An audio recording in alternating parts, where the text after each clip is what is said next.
Hey everybody, I am out here in my greenhouse working on weeding and tying up some tomato plants, trying to get things a little bit more organized in here. We have lots of weeds going on and lots of out of control vines and plants, and so the goal today is to kind of organize this chaotic mess and pull out the weeds, pick anything that's ripe and ready to go, and give you a little tour. So this is kind of a mess. It's kind of starting to spill over, and I need to train it a little bit better on this thing here, or get some other kind of trellis, because we're starting to get fruit and I don't want to mess with it too much once it gets fruit, but it's kind of out of control and we have lots and lots of weeds popping up. So that guy needs to be trained. Those are acorn squash and spaghetti squash kind of mixed together. So kind of a funny mix, but hey, they're gonna do about the same thing. This over here is cucumbers and some hot peppers. We have some parsley right here that I've just been trimming off of it and eating it straight from the plant. We have some kale. And like I said, these are cucumbers, so we are just training these as they grow to grow up and over this. And we typically let it go down here, and then we train it along the bottom and then to come back up. That way we have the fruit kind of just hangs down in the center, and it makes it a little bit easier. So over in this far corner, we have celery. These plants here are Roma tomato plants. They're doing real well. This guy up front has been producing the most amount of tomatoes. He just seems to be the healthiest with no problems. This guy over here, I think he had a little bit too much nitrogen from the beginning because he's working real hard on plant growth. As you can see, these leaves are the size of my hand, which is just way too big. And he's working a lot on these stems instead of putting out any fruit. He has not made one tomato. Lots and lots of flowers, but no tomatoes yet. So he's not very productive, and he's taking up a lot of space, so we'll just have to see how that one goes. I have been watering it extra to try and flush out the nitrogen. That's what I was told to do. And giving it a lot more bone meal and tomato fertilizer that doesn't have any nitrogen in it. So that's what I've been working on with this guy. The one in the back far corner is doing pretty good. He's got some big leaves, but not as big as this guy here. And then in this back one, behind the very productive plant, he's doing pretty good. He's got quite a few tomatoes that are almost ready to go. So that'll be exciting. But yeah, lots of basil planted throughout. It's supposed to help with pests, so we've been putting that in every bed basically. Some celery. This is called a Brad's Atomic grape tomato, and it grows some pretty dark looking tomatoes. And they eventually start to turn orange, and they have all different fun colors on them. We haven't really quite figured out what's going on with this plant. It's got real shrivelly looking leaves. They're dark green, but they're kind of odd. And this is like lighter towards the inside and darker. So we've been kind of trying to work that one out. We have been getting fruit off of it and enjoying it, so I guess we're doing something right, but and all of our Brad's Atomic grape tomatoes are doing this. None of the other plants are doing this weird leaf thing. They don't necessarily curl, so it's not like a leaf curl, but they are stunted, so I'm not real sure what that is. The soil might be a little too acidic or something, and we just need to look further into it, but I'm so busy I haven't been able to do it. These right here are called Oregon Spring. They are taking off. They're doing really good. They're a determinate tomato. It's something that I wanted in my greenhouse, was determinants, because last year I did a lot of just the tomatoes that I enjoy, and they kind of took over. They were literally 12 feet tall all the way to the ceiling, and they could have just kept going if I wouldn't have cut them back. So this year I decided I wanted to do a lot of the determinants so that they wouldn't take over quite as much.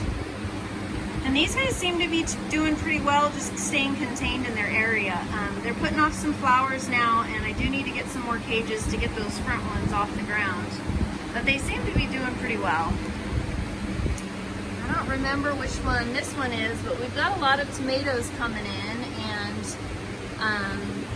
so we'll have to just wait and see what they end up looking like. But for now, they look pretty healthy, so just letting it go, do its thing. These over here are called rainbow tomatoes. I think that's several different varieties of cherry or grape tomatoes, I am guessing, because they're kind of behaving like a cherry tomato where they're getting a lot of different vines shooting out all over the place. And so curious to see what they end up being, but it says they're going to be like rainbow colored tomatoes, like purples and oranges and reds and greens and stuff. So we'll see. I'm interested in seeing what they start putting out. They haven't put out any fruit yet that I've been able to see. Oh, actually here is one right here, but it looks a little, oh, that's the flower. So it kind of has the appearance of like what a beef steak would look like when it first starts growing.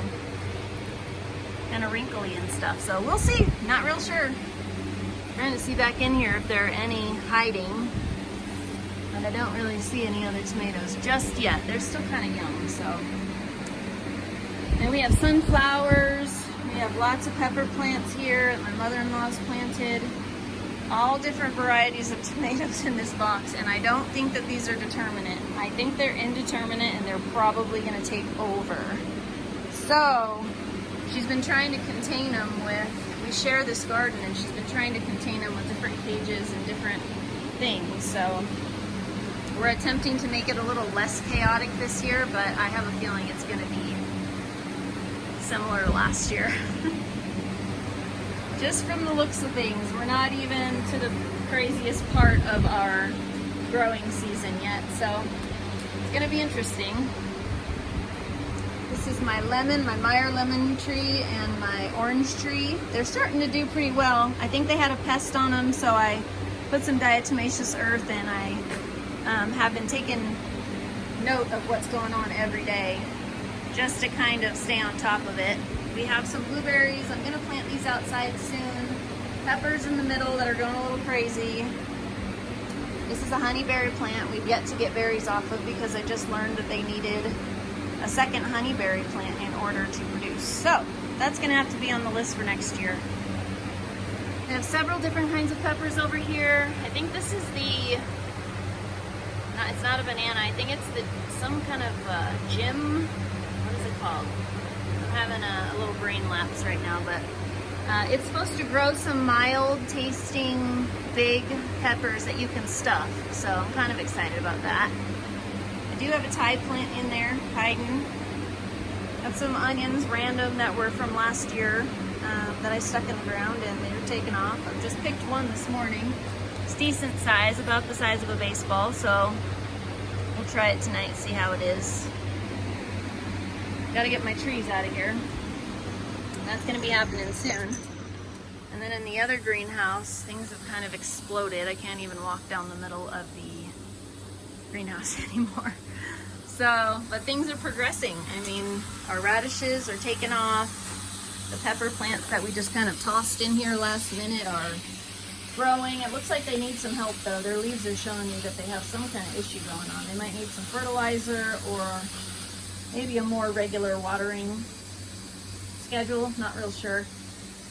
Carrots, sweet potatoes, and regular potatoes are all throughout this entire area here that is taking off. These right here are purple carrots. What are they called? Nebulas, I think. And they're taking off. They're doing pretty good. So I know that they're just starting to get a good root on them, and I know that it's going to take quite a bit. Carrots take a lot of time. They don't they do not grow very quickly. Even though they have a lot of greenery going on, they still do not put out the bottom part of the root quickly. It takes time, so it's probably going to be the end of the season that we're able to pick those. And these guys as well. All right, so as I'm watering and kind of checking all my plants, this is why I come in here and dedicate a whole day to just kind of keeping an eye on things. I noticed that my potato plants are covered in aphids, like literally covered in aphids. But the good thing about that is we have tons of ladybugs in here this year. And so what I've actually been doing is going around and collecting the ladybugs from where I know there's not aphids yet, at least. And I've been taking them into the other side of the greenhouse and putting the ladybugs onto the potato plants. So a little crazy, but hey, it works. I've done it a few times now, and they reproduce really quickly. They lay their eggs on the potato plants, and then new ladybugs are there and doing the good job. So I'll go ahead and show you what I'm talking about. All right, bought ourselves a ladybug. Now we just have to keep him on here, keep her on here, him, whichever it is.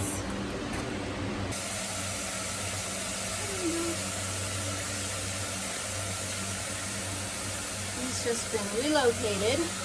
There's another one that's been relocated right next to an aphid, so that's good. Maybe it'll go after that guy. Let me show you how bad these aphids are. They're all over the flowers. They're all over all of the leaves. So we really want a lot of ladybugs in here so that they can kind of start to control the problem so it doesn't get to any of my other big plants. Another ladybug hard at work.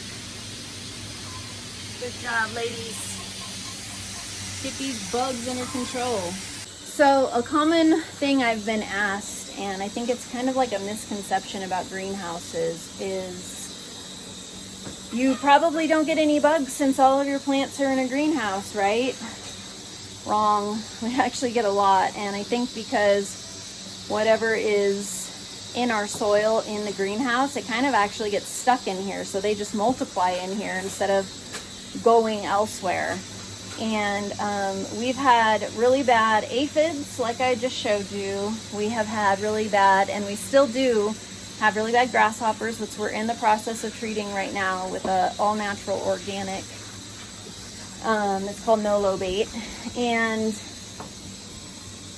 trying to control that situation because they are kind of getting out of control. They haven't caused any major damage yet, but they're getting close. So we're trying to manage that.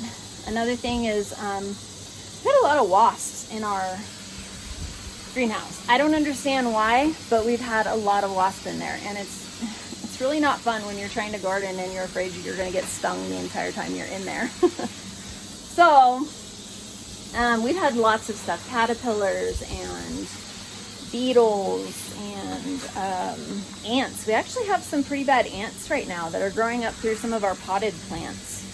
So yeah, in greenhouses you can still get bugs, and we still do get significant amount of bugs. So it is it's easy, a little bit easier to treat, I think, because we don't have like the wind and the rain spreading things around faster. But it is tricky because you want to do it naturally and organically, and sometimes by the time the organic stuff starts working, they've already caused some significant damage to your crops. So it's just something that I've had questions, people have questioned me about, and I just thought I would address that. Is yeah, you do get lots of bugs inside of greenhouses as well. Wherever there's healthy plants, the bugs want in, and they want to get to them just like we want them. So yeah, they can go anywhere.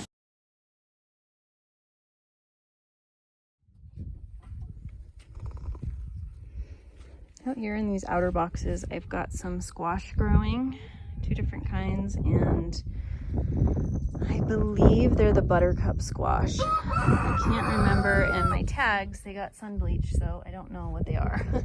But I also have some lettuce growing. I have Little Jim and some green leafy lettuce. We've been eating off that for the past month or so.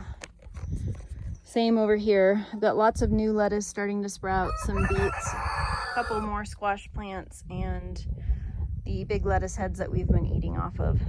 So we only have 2 of these boxes done right now with stuff. And this just keeps the chickens out and keeps the hail from damaging the plants. So that's it for this greenhouse tour. It's been 2 weeks since my first tour, and a lot has changed. If you're interested in seeing the difference between this tour and the one from 2 weeks ago, you can find that video on my channel as well. There's one thing that I've learned from this whole experience of sharing my journey here in the garden, in the greenhouse, with the animals, and here on the farm is that there is a lot of beauty and work all around me. There's never a short supply of things to do, and I really do feel very blessed to be able to do such beautiful work. So thanks again for all of your love, your support, the comments, and just coming alongside us and watching us on this journey. We're really enjoying it. It's a lot of work, but it's also a lot of fun, and we really do appreciate everyone just coming alongside us and supporting our channel. If you like our videos, go ahead and hit that thumbs up button and subscribe to our channel for lots more videos of our life here on the farm. Thanks for watching. God bless, and I'll see you next time.